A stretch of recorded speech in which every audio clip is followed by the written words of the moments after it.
In today's video, I'm going to teach you how to stop Shopify billing, a task that might seem complex at first, but with these simple steps, you'll find it straightforward and hassle-free. Let's dive right into it. To get started, you need to go to the Shopify website. If you haven't already, open your web browser and navigate to Shopify's official site. This will set the stage for everything we need to do next. Once you're on the Shopify homepage, the next step is to log in to your Shopify admin panel. You can do this by clicking on the Login button, usually located at the top right corner of the homepage. Enter your credentials, your email, and your password. If you've enabled two-factor authentication or any other security features, be sure to have your phone or email ready to confirm your login. This login will take you into the back end of your Shopify store, the control room where all the magic happens. Now that you're logged in and on your admin panel, you need to locate the Settings menu.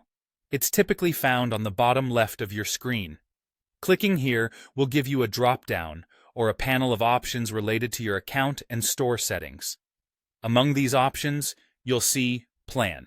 Go ahead and click on this, as it's the gateway to managing your current Shopify subscription.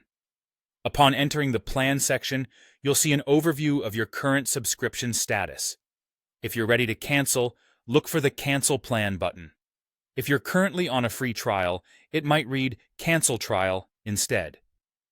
Clicking this tells Shopify that you're considering ending your subscription, temporarily or permanently, depending on your situation. After you've hit the Cancel button, Shopify will ask you to select a reason for cancellation from a drop-down menu. This step is more about their understanding than yours. It allows Shopify to collect data on why users decide to leave their platform. So, pick the reason that best describes your situation, whether it's too expensive, you're switching providers, or you're closing your business.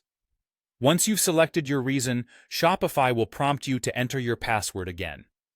It's a security measure to ensure that it truly is you making these changes to your account.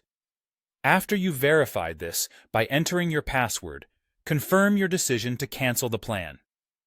Once completed, Shopify will officially acknowledge the cancellation and cease billing you at the next billing cycle. And there you have it, a quick and easy guide to stopping Shopify billing.